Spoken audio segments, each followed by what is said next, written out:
आप देख रहे हैं अमेज नाउ। नमस्कार दोस्तों, अमेज नाउ पर आप सभी का स्वागत है। आप देख रहे हैं हमारा स्वास्थ्यवर्धक कार्यक्रम हेल्थ नाउ और मैं आपके साथ सोनी निगम। दोस्तों, अपने इस कार्यक्रम के माध्यम से हम किसी न किसी बीमारी, उससे जुड़ी समस्याएं और उसके समाधान को लेकर के आपके सामने आते हैं। तो इसी क्रम में आज हमने डायबिटीज़ पर बात करने के लिए एक बार फिर से अपने यहाँ आमंत्रित किया है डॉक्टर अंकित छापड़िया को, जो शहर के जाने माने डायबिटीज़ और थायराइड रोग विशेषज्ञ हैं। डॉक्टर साहब, आपका हमारे स्टूडियो में बहुत बहुत स्वागत है। डॉक्टर साहब, जैसा कि हम लोग डायबिटीज़ पे एक बार पहले भी चर्चा कर चुके हैं और हमारे दर्शकों की डिमांड पर हमने इस पर पुनः चर्चा करने के लिए आपको यहाँ पर आमंत्रित किया है। तो चलिए बातचीत का सिलसिला शुरू करते हैं और हमारा पहला सवाल यही है कि डायबिटीज़ क्या है और इसके सिम्टम्स क्या हैं।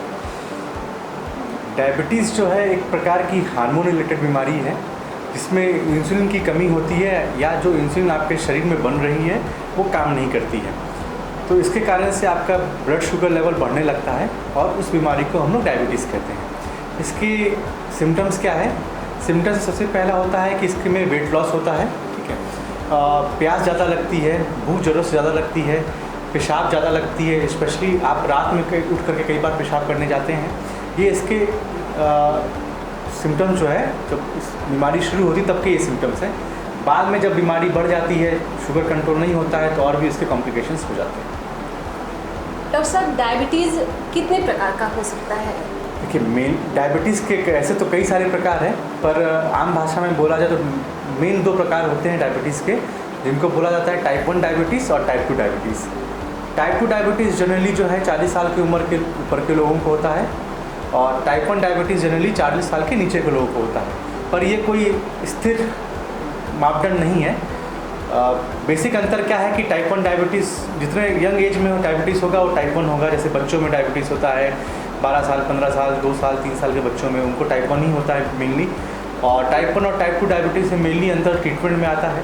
टाइप 1 डायबिटीज़ का ट्रीटमेंट सिर्फ और सिर्फ इंसुलिन है और टाइप 2 डायबिटीज़ में हम टैबलेट्स और इंसुलिन दोनों यूज़ कर सकते हैं। डॉक्टर साहब, ये भी सुना जा रहा है कि आजकल बच्चों में बहुत ज़्यादा ही शुगर की बीमारी फैल रही है।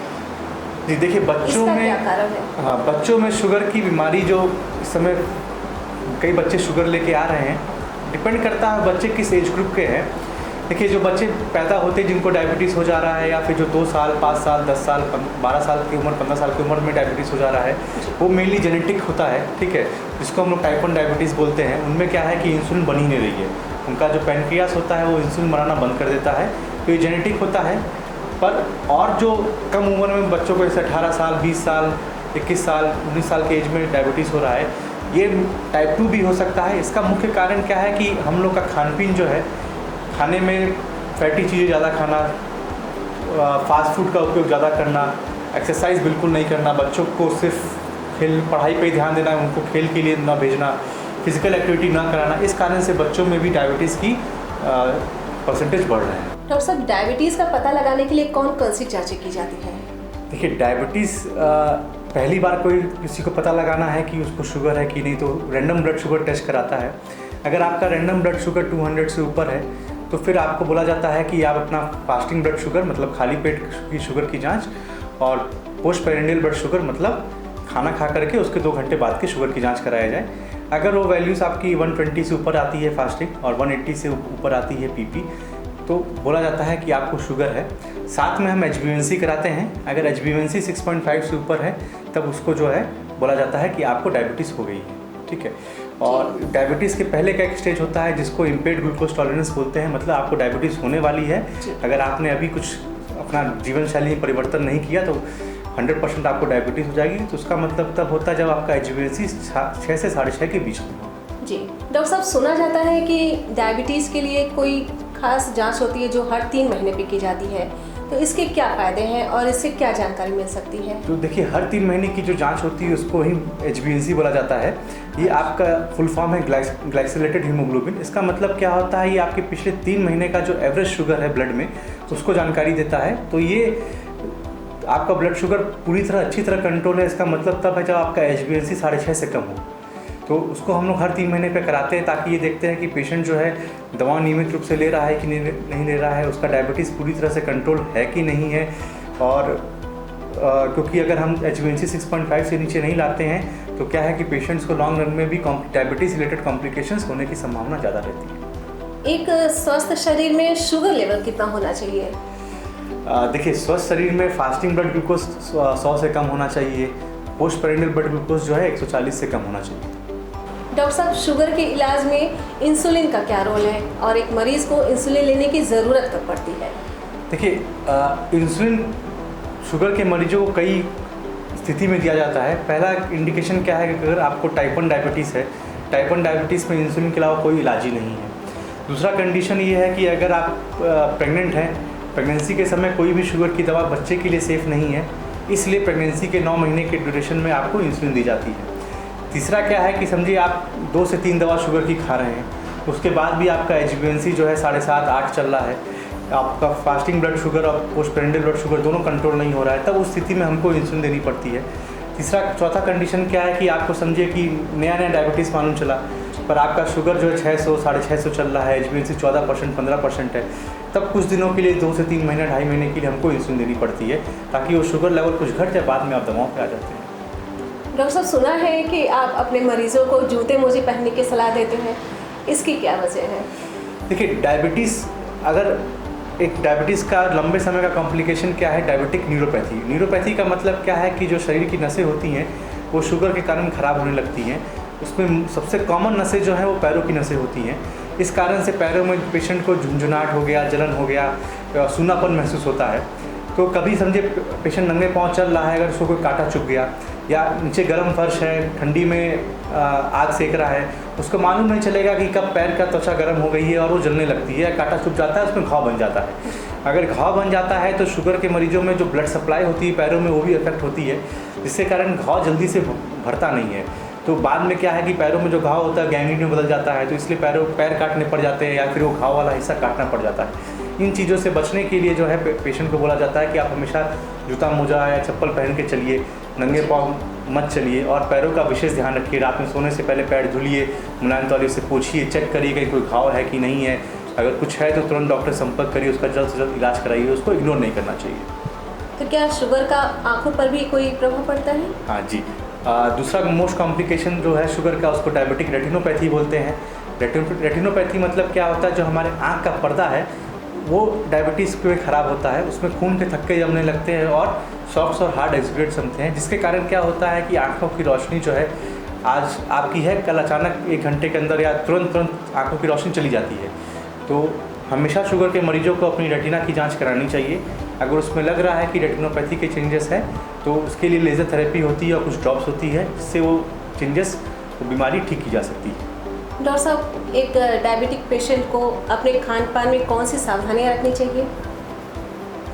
देखिए, शुगर के मरीज को सबसे पहले ये समझना ज़रूरी है कि हमको शुगर हो गया, इसका मतलब ये नहीं है कि हमारी ज़िंदगी ख़राब हो गई है या फिर हम कुछ खा नहीं सकते या हम कैसे जिएंगे बिना खाए। कुछ चीज़ों का बेशक ध्यान रखना है कि बस मीठे चीज़ों का, स्वीट चीज़ों का परहेज करें, ठीक है।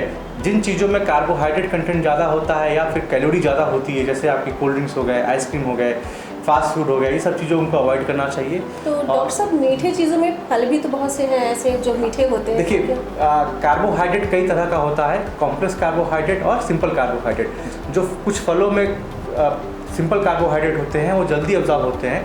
दूसरी बात, डायबिटीज़ में जो खाने की पाबंदी होती है, ये एक आम जनता के लिए बोला जाता है कि आप मीठी चीज़ मत लीजिए, पर क्या आप ले सकते हैं क्या नहीं ले सकते उसका आकलन जो है ग्लाइसेमिक इंडेक्स से होता है। ग्लाइसेमिक इंडेक्स का मतलब क्या है कि अगर आप किसी चीज़ का सेवन कर रहे हैं, वो चीज़ आपके पेट में जाने के बाद आपके ब्लड में कितना जल्दी शुगर बढ़ाती है। तो कुछ फल ऐसे होते हैं जिनके ग्लाइसेमिक इंडेक्स बहुत हाई है, कुछ फल होते हैं जिनके ग्लाइसेमिक इंडेक्स कम है, जैसे सेब हुआ, अमरूद हुआ, ये सब आप अच्छे से सेवन कर सकते हैं। डायबिटीज़ में इनका कोई नुकसान नहीं, भले वो मीठा टेस्ट कर रहा हो आपको।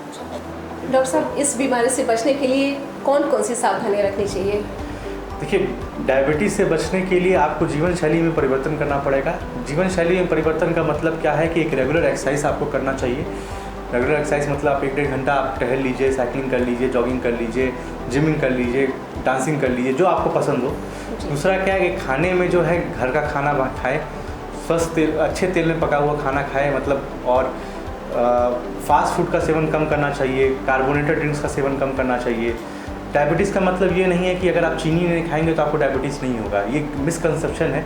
चीनी से डायबिटीज़ नहीं होता है, हाई कैलोरी चीज़ों से डायबिटीज़ होता है, जिसमें बेसिकली फास्ट फूड आते हैं, कोल्ड ड्रिंक्स आती हैं, आइसक्रीम आता है, पिज़्ज़ा हो गया, बर्गर हो गया, डीप फ्राइड चीज़ें होती हैं जैसे समोसा हो गया, पकौड़े हो गए, और ये सब चीज़ों का सेवन आपको कम करना चाहिए।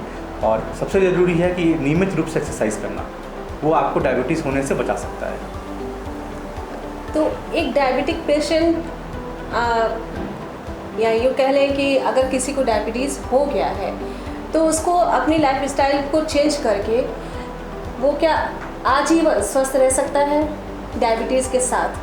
देखिए, डायबिटीज़ के साथ स्वस्थ रहना बिल्कुल मुमकिन है, बस शर्त ये है कि आपका शुगर हमेशा कंट्रोल रहना चाहिए। अगर आपका फास्टिंग ब्लड ग्लूकोज और पोस्ट पेरेंटल HbA1c सब कुछ अंडर लिमिट है तो आपका जीवन में ऐसा आपको कभी भी महसूस नहीं होगा कि आपके डायबिटीज़ के कारण आपका जीवन कम हो गया या फिर आप जीवन में कुछ कर नहीं सकते। समय समय पर जांच भी इसके लिए ज़रूरी है। समय में जांच भी ज़रूरी है इस चीज़ के लिए। और जो आपको जीवन शैली में परिवर्तन करना है उसमें बेसिकली आपका जो हमारे पास काम का बोझ इतना ज़्यादा होता है कि हम शरीर के लिए समय नहीं देते हैं, तो अपने शरीर के लिए समय देना चालू करिए। 1 से 1.5 घंटा नियमित रूप से जॉगिंग, साइकिलिंग, रनिंग करिए। 10 से 15 मिनट आप वेट वाली एक्सरसाइज करिए, जैसे डंबल्स उठाना हो गया या जिमिंग हो गया, ये सब करिए। साथ में जो खाने में परहेज बताया गया है उसको फॉलो करिए। और ऐसे में स्ट्रेस का भी तो बहुत ज़्यादा ही अहम रोल होता है। स्ट्रेस के कारण भी हमारा ब्लड शुगर बहुत ज़्यादा बढ़ता है, तो स्ट्रेस फ्री रहना चाहिए। पर काम का बोझ इतना है कि 100% स्ट्रेस फ्री कोई नहीं रह सकता। पर आपका ये बोला जाता है कि अगर आप कुछ योगा करते हैं तो आपका स्ट्रेस कम होता है, तो उन सब चीज़ों का ध्यान दीजिए। अपना मानसिक संतुलन भी बनाए रखिए। और ज़रूरी क्या है, देखिए, डायबिटीज़ के पेशेंट के लिए हमेशा होते हैं कि किसी भी डॉक्टर के पास गए, उन्होंने कई सारे टेस्ट लिख दिए, उन्होंने गुर्दे के टेस्ट लिख दिए, हार्ट के भी टेस्ट लिख दिए, तो उनको लगता है कि हमें शुगर, हम क्यों गुर्दे और हार्ट के टेस्ट करा रहे हैं। देखिए, डायबिटीज़ को एक तरह से साइलेंट किलर बोला जाता है। वो बढ़ा हुआ शुगर आपके शरीर के अंगों को अंदर ही अंदर गला रहा है, तो आपको मालूम नहीं चलता है कि आपका शुगर के कारण आपके गुर्दे में कब खराबी हो गई, आपके हार्ट में कब खराबी हो गई, आपके लीवर में कब खराबी हो गई, कब आपके पेशाब में प्रोटीन आने लग गया, कब आपके हार्ट में ब्लड जमने लग गया। तो इसलिए वो नियमित रूप से जांच होती है, ताकि अगर समय रहते हमको मालूम चल जाए कि आपके गुर्दे में या हार्ट में कुछ दिक्कतें आ रही हैं, तो उसको पहले से ही हम दवा चालू करके रोक सके, ताकि बाद में आपका गुर्दा हार्ट ख़राब ना हो जाए। क्योंकि एक बार ऊपर वाले बनाए हुआ अंग खराब हो गए तो फिर हम उसको पूरी तरह ठीक नहीं कर सकते। इसीलिए समय समय पे गुर्दे की, हार्ट की, लीवर की, पेशाब की जाँचें डायबिटीज़ मरीज के लिए कंपलसरी है। एटलीस्ट साल में एक बार कम से कम आपको गुर्दे, हार्ट, लीवर, पेशाब की जांच करानी ही चाहिए डायबिटीज़ मरीज को। डॉक्टर साहब, आप हमारे स्टूडियो में आए, हमारे दर्शकों को इतनी अच्छी जानकारियाँ दी, इसके लिए आपका बहुत बहुत धन्यवाद। दोस्तों, डॉक्टर साहब ने आज हमें डायबिटीज़ पर इतनी अच्छी और महत्वपूर्ण जानकारियाँ दी। उम्मीद है आपको ये जानकारियाँ अच्छी लगी होंगी और आप इसका लाभ अवश्य लेंगे। वो कहते हैं ना, हेल्थ इज़ वेल्थ, यानी कि स्वास्थ्य ही धन है। तो अपने इस सेहत रूपी धन को आप सुरक्षित रखिए, हमेशा स्वस्थ रहिए, हेल्दी लाइफस्टाइल अपना करके अपने जीवन को स्वस्थ बनाए रखिए। इसी के साथ हमारा ये कार्यक्रम आपको कैसा लगा, आप अपनी ये प्रतिक्रिया हमें हमारे फेसबुक पेज, यूट्यूब चैनल और वेब पोर्टल पर अवश्य दें। हमें आपकी प्रतिक्रियाओं का इंतज़ार रहेगा।